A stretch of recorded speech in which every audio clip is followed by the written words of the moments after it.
기도드리겠습니다. 하나님 고목사님과 두 분의 장로님과 성도들이 입을 모아서 야곱의 하나님의 이름을 높이 들며 찬양하며 그분의 힘으로 살겠다고 이렇게 목회하고 신앙생활하는 이 꿈이 있는 교회입니다. 하나님이 기뻐 받으시고 정말 우리 드림 찬양대의 그 찬양처럼 여호와의 이름으로 길을 세우며 영광이 이들 가운데 있고 하나님께서 이들 가운데 자정하며 일마다 때마다 간섭하며 말씀하기를 기도합니다.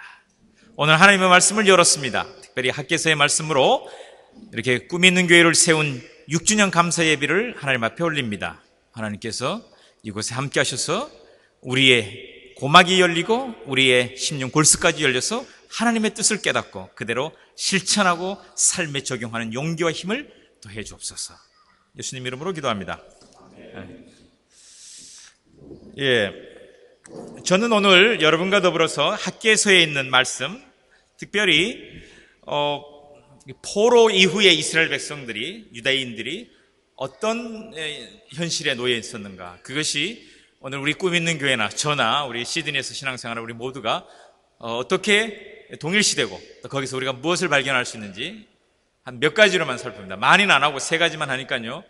오늘 아침에 또 예배를 좀 일찍 모였다고 합니다. 여러분 조금 집중하기 힘든 상황일 수도 있는데 제가 그렇게 힘들게 하지 않습니다. 생기는 거 보십시오. 제가 어떻게 사람을 힘들게 할 것처럼 보입니까? 한 번은 제가 미국에 아주 저희 친한 친구 목사님이 목회하고 있어서 방문했습니다. 그랬더니 그 목사님이 저에게 여행을 한번 시켜주겠다고 미국의 데스 밸리라고 꽃이 쫙 피는 그 소금 바다 같은 데가 있습니다. 비가 오면은 그냥 꽃이 만발하는, 근데 과거에 그 개척 시대에 거기에 그냥 낙이 타고 들어갔다 길도 못 찾고 막 헤매다가 사람들이 아주 드라이해서 죽고 했던 그런 지역이라서 죽음의 계곡이다, 데스밸리라고 그렇게 말하는 지역인데 거기에 꽃이 피면 그렇게 아름답답니다. 그래서 저희를 데리고 이제 거기를 여행을 하게 됐어요.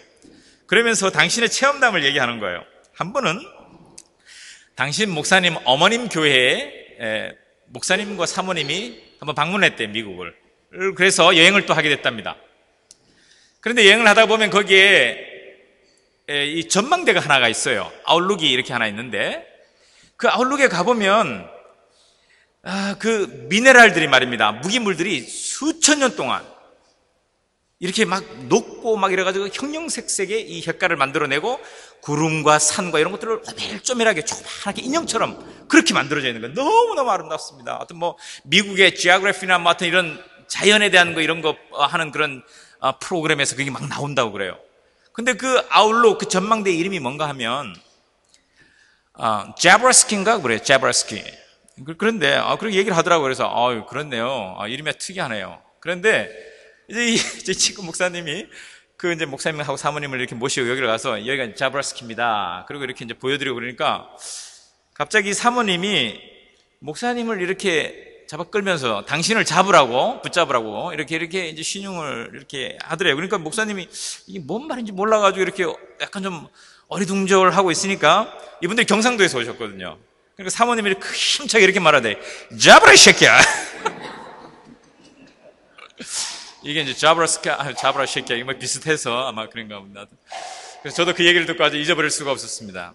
우리가 살아가면서 이 이제 부부라든지 집안 상태라든지 이런 것들이 좋은지 안 좋은지 이거 어떻게 보면 아는가 하면요, 그 집의 어머니가 아버지를 어떻게 부르느냐 이걸 보면 알아요. 우리 대부분 어떻게 부릅니까?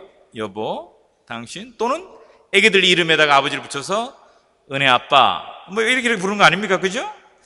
그런데 이렇게 좀 평상시 상태가 좀 안 좋은 이런 집에는 어떻게 부르는가 하면, 어머니가 아버지를 어떻게 부르는가 하면 꼭 굉장히 인간적으로 부릅니다. 인간아 이렇게 나오는 거예요. 근데 그 인간 앞에 뭘 붙입니까? 대부분 이 인간, 심하면 저 인간. 여러분 평상시 하시던 대로 대답하세요.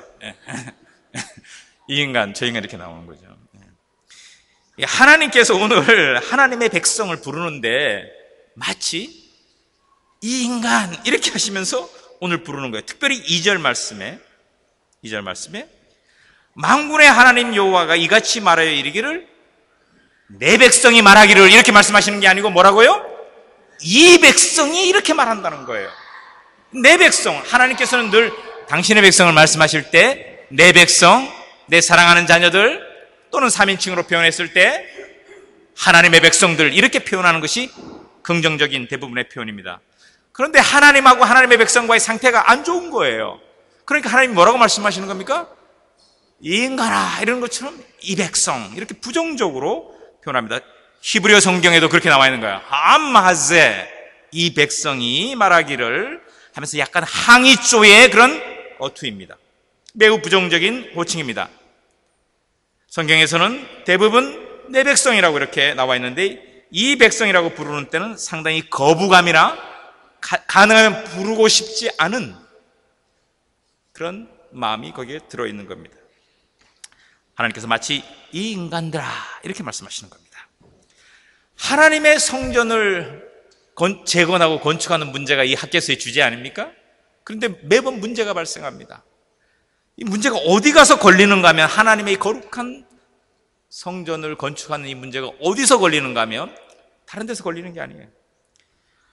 바로 하나님의 백성한테 딱 하면 이 문제가 걸려서 안 되는 거예요. 너무너무 안타까운 거예요. 그래서 하나님이 이 백성아 이렇게 이제 나가는 겁니다.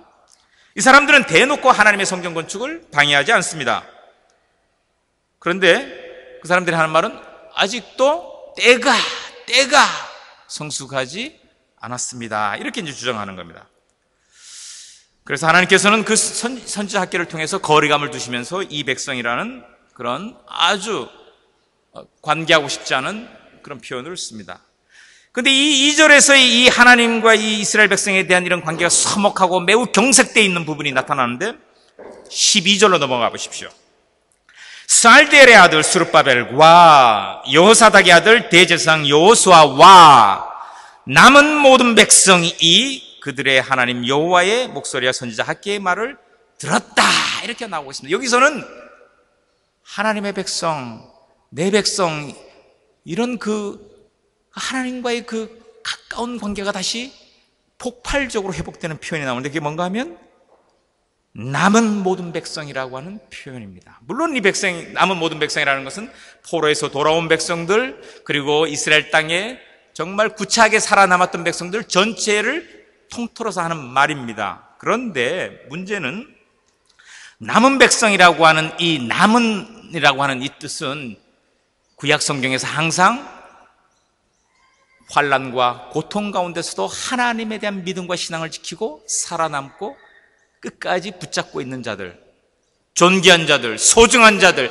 선택받은 자들이라고 하는 표현입니다. 하나님께서 12절에서 이 백성들아 라고 부정적으로 말하던 어투를 바꾸셔서 이제는 나의 남은 자들, 나의 선택된 자들, 나의 소중한 자들이라고 하나님께서 그들에 대해서 전폭적인 그런 마음을 퍼부으십니다. 성경에서 이스라엘 백성들에 대한 하나님의 지위와 이름과 그들의 축복이 회복되는 바로 그 순간입니다. 여러분, 나 중심적인 시각을 좀 버리고 하나님과의 관계를 맺는 영적인 택함 받은 사람들 얼마나 소중한 지위입니까? 더 나아가서 어떤 역사적인 소용돌이가 앞으로 일어난다고 해도 지금 이 유다 백성들은 지금 거의 제바닥에 앉아 있는 사람들입니다. 성전이 무너져가지고 성전을 짓는데 건축물이기 때문에 기본적으로 좋은 나무와 좋은 돌을 갖다가 놓고 그리고 온갖 보화를 갖다가 꾸미는 거 아닙니까? 성전이 무너졌다는 건 뭡니까?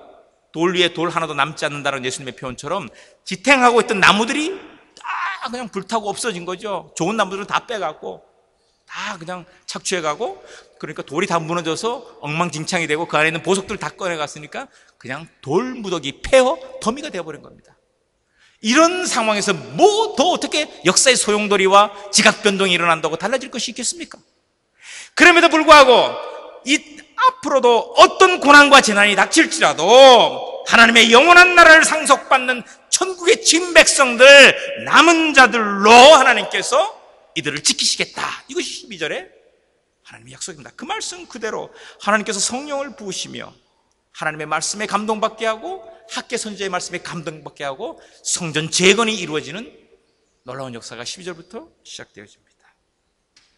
어떻게 이런 변화가 일어났을까요? 더군다나 하나님께서는 이 12절에서 하나님의 이름을 더욱 친밀하게 만듭니다. 뭐라고 만드십니까? 그들의 하나님 여호와. 2절에서는 그런 말이 안 나옵니다. 만군의 여호와께서 굉장히 엄격하고 굉장히 아주 좀 이렇게 하나님께서 좀 매우 불편한 관계 속에서 아주 강한 모습으로 나타나는데 12절에서는 그들의 하나님 여호와 아도나이 엘로헤헴 그들의 하나님 두 번이나 나옵니다. 얼마나 하나님께서 그들과 거리를 좁히시면서 그들을 붙잡고 인도하면서 오늘 우리 여기 찬양했을 때 여기에 모인 우리 그 찬양의 그 한 부분이 뭡니까? 최후의 순간까지 최후의 승리를 얻기까지 여기에 모인 우리를 불쌍히 여기시고 붙잡으시고 쓰러졌을 때는 이렇게 세우신다는 그런 고백 아닙니까? 그렇게 찬양한 거 아닙니까? 저만 그렇게 찬양했는가? 우리가 다 그렇게 찬양했지 않습니까? 이 12절의 하나님 아도나이 엘로헤헴 두 번이나 그들의 하나님 여호와께서 그렇게 영광스럽게 비천하고 폐허 덩어리인 그들을 이 백성들을 일으키시고 영광스럽게 만드시겠다. 오늘 꿈 있는 교회 설립 6주년이네. 여러분 이런저런 소용돌이와 지각 변동과 크고 작은 위기들을 겪고 오셨을 겁니다. 앞으로도 겪을 거예요. 우리가 이 땅에 살면서 그리스도인들이 이 땅에서 일어나고 우리 안에서 일어나는 일들로부터 자유하지 않습니다. 단 우리가 자유할 수 있는 근거가 무엇입니까? 누구든지 예수 안에 있으면 그 예수 그리스도께서 우리에게 자유를 주시고 우리를 죄와 후회와 갈등과 문제에서부터 출구를 열어주신다. 이 복음이 우리에게 있습니다. 오늘 영광스럽게 6주년을 맞는 여러분을 다음 또 시간까지 오늘 이 땅에서 하나님께서 지키실 것을 확신합니다. 저는 여기 거의 6년 전에 여러분의 교회와 비슷하게 이 땅에 선교 때문에 이미 나왔습니다. 저도 6년짜리입니다. 살아오면서 저는 한 가지 굳은 작정을 했습니다. 내가 어떤 어려움과 어떤 힘든 것을 겪을지라도 내 아내 윤영숙이를 배신하지 않겠다. 내가 어떤 어려움과 어떤 위기 속에 있을지라도 내 아들과 딸 사도와 사라를 배신하지 않겠다. 그리고 내가 어떤 일이 있어도 애들을 꼭 대학에 보내겠다. 물론 HSC 점수는 자기들이 치는 거고. 제가 이것만은 제가 하나님 앞에 했습니다. 핵스로 대학이 해결되겠죠. 그러나 이것만은 꼭 지키겠다. 내가 이것만이라도 지키고 내가 선교하면서 하나님 앞에 가면 하나님 앞에 내가 칭찬받을 것이다. 확신을 가졌습니다. 여러분, 저는 이 괴물 같은 이런 이민사회에서 내가 이 꿈이 있는 교회에서 내 자식과 내 아들과 내 딸들, 내 목사님과 내 장로님과 내 성도들을 배반하지 않고 내가 끝까지 내가 이곳에서 하나님 앞에 어떤 일이 있어도 어떤 역사의 소용돌이 속에서도 내가 하나님 섬기고 가겠다. 난 그것만으로도 하나님 앞에 가서 꿈 있는 교회 성도들 칭찬받고 상급받을 줄 믿습니다.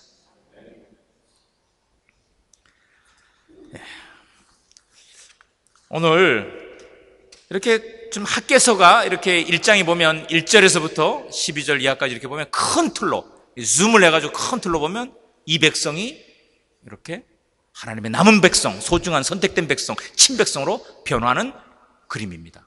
그런데 이 안에 조그맣게 줌인 해가지고 좀 줌을 해서 좀 좁혀서 보면 적어도 2가지 정도의 변화가 일어납니다. 2가지 정도의 시각 변화가 반드시 일어나야 됩니다.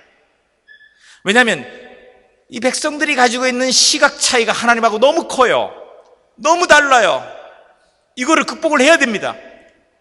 그들만이 가진 시각 차이입니까? 아닙니다. 어떤 문제에 있어서 보면 우리도 그들과 별 다르지 않습니다. 2가지 이슈가 가장 시각 차이가 일어나는데 첫 번째가 때에 대한 시각 차이입니다.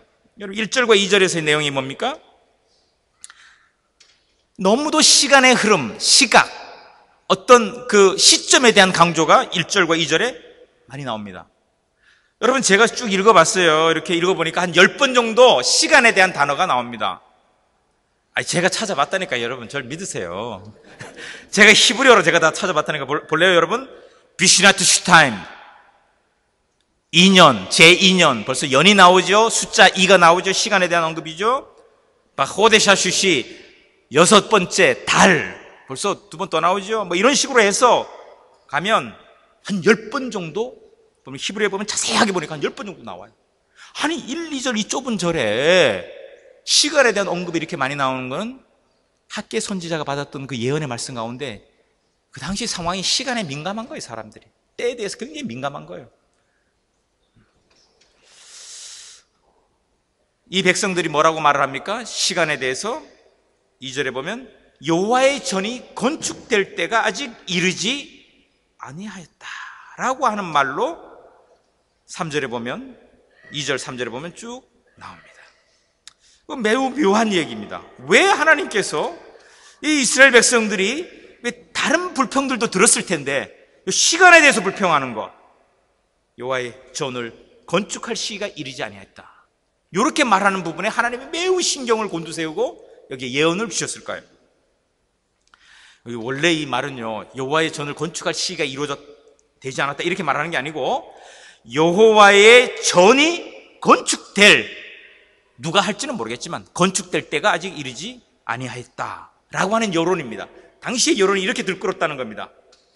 이 백성이 말하기를 할 때 이 말하기를 이런 말도요 굉장히 의미심장해요.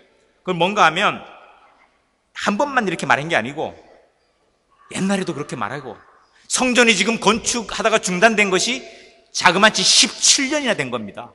기초공사하다가 지금 그만둔 게 스알디엘하고 돌아와가지고 에스라서에 보면 뭐 기초 놓고 뭐 이렇게 감사 예배 드리고 뭐 이렇게 하다가 뭐 시험에 들면서 옆에서 방해하고 사마리아 방해하고 그러다 보니까 점점 늦어져서 17년 동안 됐는데 그 풀도 나고 뭐 엉망진창인 거죠. 그죠? 그냥 쓰레기 더미처럼 되어버린 거죠. 자, 이거 하나님께서 한번 보실 때 보십시오. 예? 이스라엘은 말이에요. 여러분 한번 가보세요. 가보시면 여름에는 아니 타들어가는 햇빛입니다.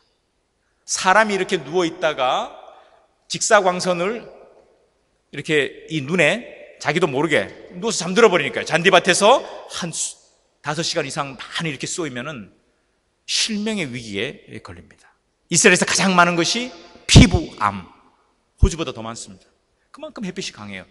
자, 그러니까 이 폐허더미에 이 돌무더기처럼 그냥 성전이 다 무너져서 그냥 폐허가 되는데 햇빛이 내리쬐니까 이게 돌이 그냥 풍화작용이 일어나면서 그냥 엉망진창이 돼버린 거죠. 먼지가 풀풀 날리고. 근데 놀라운 건 비만 오면 정말 1000년 이상 된 씨앗도 거기에서 꽃을 피울 정도로 생명력이 엄청납니다. 여러분, 그 펄펄 날리는 황무더기 같은 그런 성전 더미에 비가 떨어집니다. 풀이 자랍니다. 그야말로 잡초무성한 이름 모를 황무지처럼 변해버리는 거죠. 하나님께서 그걸 보는 거예요. 이스라엘 백성들이 그 옆을 지나가면서 유다 백성들이 뭐라고 말합니까? 아휴, 성전이 지어질 때가 아직도 되지 않았어. 때가 시기상조야. 이 말을 들을 때 하나님의 심정이 어떻겠습니까? 이 짧은 1, 2절에 시간의 흐름이 10번 이상 나온다는 거예요. 모든 사람들의, 이스라엘 사회의 그 남은 자들의, 그때 그 남아있었던 사람들의 여론이 성전 재건은 지금 시기상조라는 것이었습니다.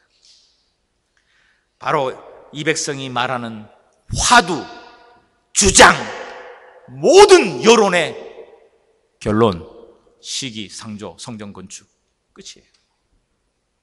아주 묘한 점은 이 백성들이 성전 재건의 필요성이나 당위성은 인정했다는 겁니다. 그러나 성전을 건축해야 되는 때에 대해서는 하나님과 너무도 다른 시각 차이를 드러냈다는 겁니다. 왜 이런 시각 차이가 일어났을까? 이유는 있습니다. 제가 그냥 여러 가지가 있는데 그냥 한 가지만 딱 얘기하겠습니다. 이 백성들이 이렇게 생각했을 수가 있어요. 예레미야서에 보면, 예레미야서 특별히 25장에 보면은 하나님께서 바벨론 포로로 이스라엘 백성들을 다 보낸 다음에, 유다 백성들을 다 보낸 다음에 70년 만에 회복시키겠다, 그런 예언이 나옵니다. 그런데 성전이 회복된 것이 주전 586년입니다. 학계에서 여기에 학계가 활동하던 때가 주전 520년입니다. 그러니까 한 66년밖에 안 되던 거예요, 지금. 66년? 아직도 70년이 차려면 4년이나 더 남은 거예요.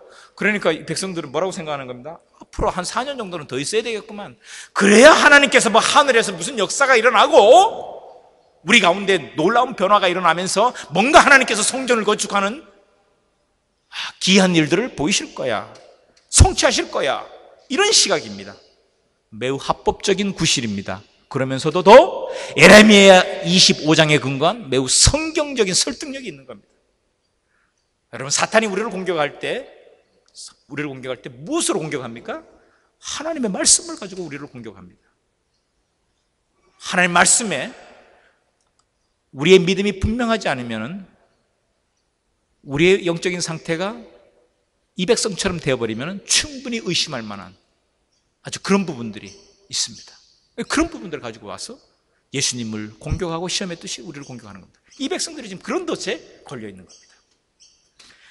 그러나 학계 선지자는 반문합니다. 8절에 뭐라고 반문합니까? 2절과 8절을 질문과 대답을 한번 보십시오. 아직 때가 이르지 않았다 2절에서 말하니까 8절에 학계 선지자가 뭐라고 말합니까? 그렇지 않다. 지금은 이 때는 너희가 산에 올라가서 나무를 가져다가 성전을 건축할 때이다. 그리하면 하나님께서 기뻐하고 하나님께서 영광 받으실 가장 적절한 때가 되었다. 오늘 이 성전에 대한 재건의 이슈를 누가 끄집어내고 있습니까? 총독 스룹바벨이 들고 나옵니까? 페르시아의 왕으로부터 전권을 위임받은 총독이 이걸 지금 들고 일어납니까? 아닙니다. 대제사장 여호수아가 민족의 백성의 영적인 등불이며 지도자라고 하는 그 사람이 들고 일어납니까? 아닙니다. 평범한 학계라고 하는 선지자가 외칩니다. 누구를 대상으로?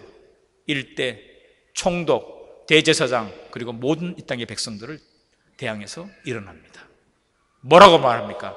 이제는 우리의 시각을 바꿀 때입니다. 이때는 하나님이 기뻐하시는 때입니다. 하나님이 영광 받으시는 때입니다. 여기서 하나님이 영광 받는다는 말은요, 하나님이 스스로 영광을 받으시기를 원한다고 하는 당신의 표현입니다. 그러니까 너희들이 지금 산에 올라가, 특별한 산도 아니에요. 아무 산이고 올라가면 된다는 겁니다. 거기에 나무, 특별한 나무를 말하는 것도 아닙니다. 이스라엘에서 건축물은 대부분 돌을 가지고 건축물을 하기 때문에 돌을 실어 오는 겁니다. 그래서 갈릴리에도 가면 예수님께서 살았을 때 거기도 보면 거기에 회당, 예수님이 들락날락 하셨고 가르쳤던 회당인데 그 회당에 보면 기둥이, 대리석이 저 유럽에서 건너온 거예요. 지중해 건너온 거예요. 그럴 정도로 이 돌로 건축물을 하는 것이 영광스러운 거예요. 그런데 하나님께서는 그런 비싼 석재를 말하고 있지 않습니다. 아무나 앞에다가 성전에 보잘것없고 소박한 것 같아도 지으라는 겁니다. 이때라는 겁니다. 너희들의 준비가 부족하고 조금 연약하고 조금 허술한 것 같아도 나 하나님, 너희들의 하나님 여호와가 크게 기뻐하고 크게 영광 받을 바로 이때라는 겁니다. 성도 여러분, 우리 6년의 이런 꿈이 있는 교회 신앙생활 가운데서 어떤 우선순위를 여러분 세웠습니까? 오늘 여기 학계서에 나오는 백성들은 자신의 집을 마련하는 데는 굉장히 분주했다라고 말합니다. 우리는 무엇 때문에 좀 분주했으면 분주했습니까? 하나님의 처소를 짓는 공사에는 무관한 백성들, 무관심한 백성들에 대해서 학계 선지자는 회개하라 한마디도 안 합니다. 여기 어디 회개하라는 말이 나옵니까? 8절에? 없습니다. 산에 올라가서 나무를 가져다가 성전을 건축하라. 괜찮다.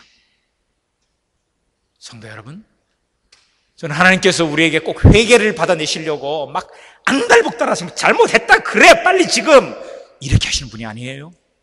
여러분, 하나님 그런 분이 아닙니다. 하나님, 제가 이 길을 지나가면서 이 잡초 무덩이를, 이 폐허된 무덩이를 보면서도 제가 때가 이르지 아니했다고 말한 장본인입니다. 하나님, 제가 나무를 자릅니다. 하나님, 이 나무를 받으십시오. 크건 작든 하나님이 기뻐하고 영광스럽게 하시겠다고 합니다. 사랑하는 성도 여러분, 이방 나라 페르시아 왕까지 이 성전을 건축하겠다고 난리입니다. 오늘 이 꿈이 있는 교회를 향하여 하나님께서 온 세계와 이 시드니와 이 땅 가운데 꿈을 주시고 회복을 주시기 위한 귀중한 하나님의 재단입니다. 나는 어떤 시각을 가지고 있습니까? 이 교회에 대해서, 내 신앙생활에 대해서, 오늘 이 예배에 대해서, 이 삶에 대해서. 나는 무엇 때문에 지금 때가 이르지 않았다고, 어떤 사건에서 나는 좀 핑계하고 가능하면 좀 미루고 있고 좀 변명하고 싶어 합니까? 중요한 것은 내가 변명하고 핑계를 대고 내가 주저하면 할수록 나의 이 핑계가 하나님과의 거리를 좁히는 것이 아니고 더 멀어지게 만든다는 겁니다. 하나님과 나의 시각 차이를 더 두게 만든다는 겁니다. 우리도 학계 당시의 백성들처럼 자기 중심적인 시각에 빠질 수 있습니다. 나의 신앙을 한번 점검해 보십시다. 혹시 나는 나의 집, 내 가족, 내 살림살이에는 더 치중하면서 하나님의 교회에는 꿈이 있는지 없는지 이렇게 좀 불편해하지 않았습니까? 나는 어떤 사건에서, 나는 어떤 시점에서, 어떤 때에 신앙의 우선순위에 매우 흔들흔들 혼돈거리고 있습니까? 나는 어떤 문제에서 아직 하나님의 때가 아니라고 계속 홀드하고 계속 주저하고 있습니까? 내가 하나님의 시각을 회복하도록 성령님 앞에 내려놓읍시다. 그리고 성령님께 가르쳐달라고 기도하십시다. 그분께서 이 백성 가운데서 우리를 영광스러운 친백성, 남은 백성으로 최후 승리를 주시길 원하십니다. 두 번째 시각 차이가 나타나는데 그것은 한제에 대한 시각 차이입니다. 여러분 보면 그 한제가 11절에 나옵니다. 내가 한제를 들게 하였느니라. 11절, 내가 이 땅과 산과 곡물과 새 포도주와 기름과 땅의 모든 소산과 사람과 가축과 손으로 수고하는 모든 일에 한제를 들게 하였다라고 이렇게 말합니다. 이 한제가 들게 하였다, 9절에서부터 11절까지 한제가 어떻게 들었는지. 한제라고 하는 것은 폐허 덩어리가 우리에게 덮쳤다, 그런 뜻입니다. 이 한제라고 하는 원래 히브리어 뜻은 하나님의 성전이 폐허가 되었다, 내 전이 폐허가 되었고 날 때 그 황폐하게 되었거든 일을 하는 그 말과 똑같은 말입니다. 호레브 하는 뜻입니다. 하나님께서 너희들에게 한제, 호레브를 들게 하셨다. 나의 전이 하레브, 황폐하게 되었다. 똑같은 단어입니다. 어근도 똑같고 발음만 조금 다릅니다. 결국 무엇입니까? 이스라엘 백성들, 이 유다 백성들은 지금 자기들의 그 생활이 지금 어느 정도 어렵습니까? 6절에 보면 어느 정도 어려운지 나오고 있습니다. 너희가 많이 뿌릴지라도 수확이 적다 이거죠. 왜? 지금 하나님의 계시가 6월에 임했는데 이스라엘은 6월까지가 여름 농사를 추수하는 수확기입니다. 그러니까 지금 6월에 임했는데 하나님께서 뭘 주시는 거야? 봐라, 너희들 지금 1년 농사, 여름 농사 지어봤는데 지금 뭐가 남았느냐 이거예요. 소출에 뭐가 남았냐? 뿌릴지라도 수확이 적고 그 뿌린 거 갖다가 먹었는데도 배가 안 부른 거예요. 배가 안 부른 거예요. 그 다음에 마실지라도 흡족하지 아니하고 입어도 따뜻하지 아니하고 일꾼이 삭을 받아도 구멍 뚫어진 전대에 넣으면 됩니다. 여기 일꾼이라는 말은 이 대부분의 사람들은 이 당시에 농부였는데 농부들이 일이 안 되니까, 소출이 안 되니까 어디로 나가는 거예요? 일용직 근로자로 나가서 그냥 품팔이를 하는 거예요. 그래서 삭스를 받는데 이게 마치 돈주머니에 넣으면 구멍이 뚫려서 빠지는 것처럼 남은 것이 없는 이런 지금 경제 형편이라는 거예요. 이것이 너희들의 현실 아니냐? 올해 농사와 올해 모든 예산과 수입의 결론이 뭐냐? 무익하다는 겁니다. 남은 게 없다는 겁니다. 앞으로, 한마디로 말해서 앞으로 남고 뒤로 다 미치고 있는 상황이라는 거예요. 이렇게 질문하는 겁니다. 이게 아니냐, 이게 왜 이렇게 되느냐 이거예요. 거기에 대한 답이 9절에서부터 11절까지입니다. 하나님께서 너희들의 토지에, 너희들의 집에, 너희들이 하는 모든 일에, 너희들이 돌보고 있는 나무마다, 과일나무마다 다 황폐함을 주셔서 한제, 호레브를 주셔서 이게 이렇게 되었다는 겁니다. 참 독특한 시각입니다. 학계 선지자는 이 생활의 곤란함, 경제적인 궁핍의 원인이 하나님의 성전에 대한 무관심에 있다라고 지적합니다. 성경 어디, 구약 전체를 통틀어 봐도 이렇게 말하는 데는 여기밖에 없습니다. 매우 유일한 시각입니다. 하나님의 일을 소홀히 하면서 자신의 일에만 집중하는 헛된 열정, 빗나간 열정에 대한 경고입니다. 너희들의 그런 헛된 열정이, 너희들의 삶에 대한 헛된 빗나간 열정이 오늘 너희들의 모든 생활에 황폐함, 한재를 불러왔다라고 하는 지적입니다. 물론 이에 반해서 백성들은 뭐라고 주장합니까? 경제적으로 어렵기 때문에 우리가 성전을 건축하지 못하고 지연되는 것 아닙니까? 반대로 주장한다는 겁니다. 여기에서 이 지금 당한 사건에 대한, 경제적 사건에 대한 시각 차이가 드러납니다. 하나님께서 여기 오늘 11절에 한재를 불러일으킨다라고 하는 이 한재, 이 황폐함이라는 히브리어 단어는 물이나 채소가 없고 메마르고 폐허로 남아있는 걸 말합니다. 그래서 정말 이에 하나님의 성전이 황폐하게 되고 그냥 폐허로 남아있다고 하는 것과 똑같은 말을 쓰는 걸 봤을 때 너무 소름 끼치지 않습니까? 하나님의 백성의 본연의 사명이 무엇입니까?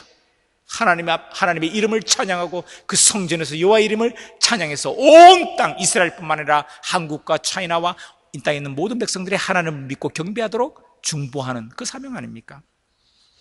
이렇게 태만한 백성들에게 하나님께서는 내 집이 황폐하게 됐다, 내 전이 그냥 폐허더미가 되었다, 그러면 너희들의 삶과 너희들의 집도 마찬가지로 황폐하게 된다. 이거 하나님이 복수하는 거 아닙니다. 무엇을 말하는 겁니까?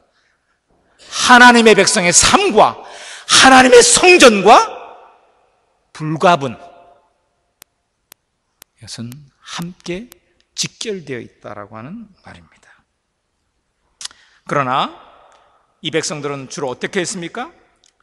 자기들의 집을 돌보는데 더 바빴다는 겁니다. 왜냐하면 아무래도 포로로 끌려갔다가 왔으니까 포로로 가기 전에 이 집이 내 이름으로 돼 있었는데 다른 사람이 살고 있네? 이거 내놔, 이거. 그러면서 사람들 막 데리고 막 오는 거죠. 증인들 데려다가 봐라, 이 집이 우리 집 맞지? 이게 몇 년도에 어떻게 세워졌고, 맞아, 당신이 여기다 못을 박았지, 뭐 돌을 쌓았지, 이런 거 찾으러 다니는데 바쁜 거예요. 자기 재산, 자기 집, 자기 옛날에 잊어버렸던 밭, 논밭, 이런 거 찾는데 정신이 없는 거예요. 이 나무 우리 아버지가 여기다 심었고, 봐라, 여기 새겨진 글자 봐라, 이거 우리 거다. 이런 식으로 시비가 일어나고 다 자기 집을 세우기에 빨랐습니다. 그런데 지나가면서 신경도 안 쓰는 거예요. 하나님의 전이 어떻게 황폐하게 됐는지에 대해서.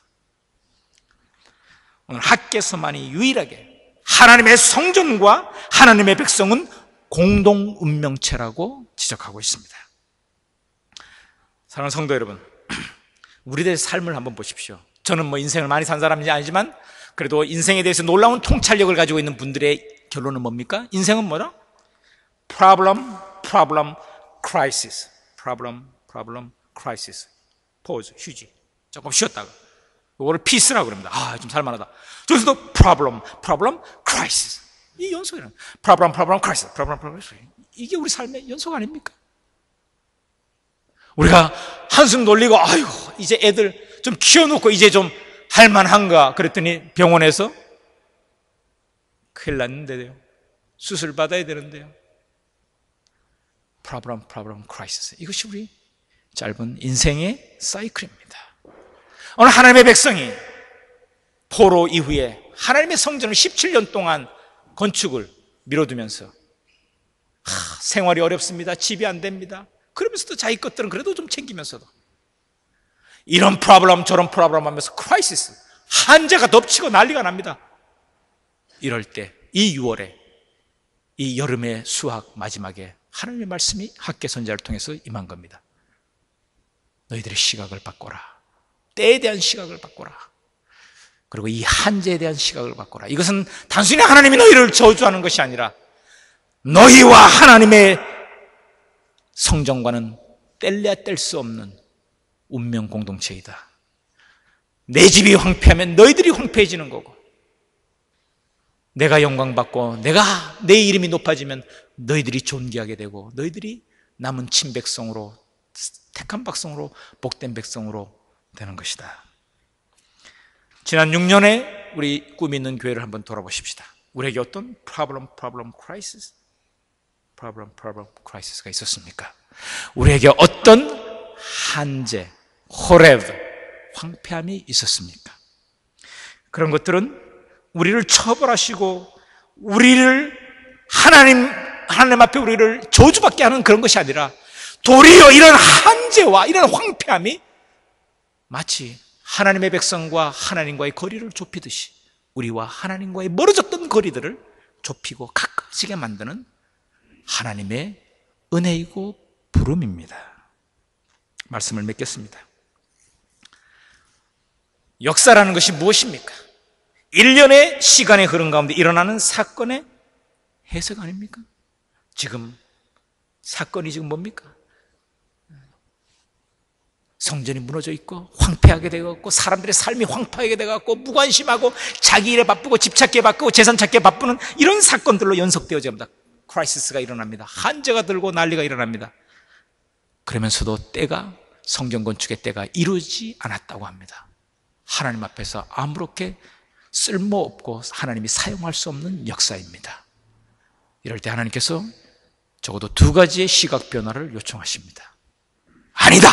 이때야말로 아무리 부족하다 할지라도 산에 나무를 꺾어다가 하나님 앞에 아무리 보잘것없는 성전이라 할지라도 하나님 앞에 이 공사를 제기하고 하나님이 기뻐하고 영광받을 때이다. 또한 아무리 우리의 빗나갔던 열정들, 우리의 삶에 바빴던 부분들을 사로잡아서 예수 그리스도 앞에 굴복시키고 내 앞에 한재가 있었고 황폐함이 있었고 무더기와 같이 헤어날 수 없는 삶의 어려움과 힘든 것이 있느냐? 그것은 하나님의 처벌만이 아니라 도리어 하나님께서 나와의 거리를 좁히시라고 하는 하나님의 은총이다. 우리의 시각을 바꾸십시다. 하나님의 시각으로 회복시키십시다. 하나님의 일, 하나님의 때를 분별하지 못하고 인간적인 여론과 화두에 치우치고 쏠렸던 우리들의 귀와 눈과 우리들의 온 감각을 하나님의 말씀 앞에 더 예리하게, 예민하게 만드십시다. 그래서 이 괴물 같은 시드니 이민사회에서 꿈과 소망을 주는 교회, 이런 공동체를 건강하게 세우겠다는 꿈을 갖고 그 꿈을 키우고 그 꿈을 이루어내는 성도들이 되시기를 축복합니다. 기도하십시다. 하나님 아버지, 꿈 있는 교회를 6년 전에 세우심을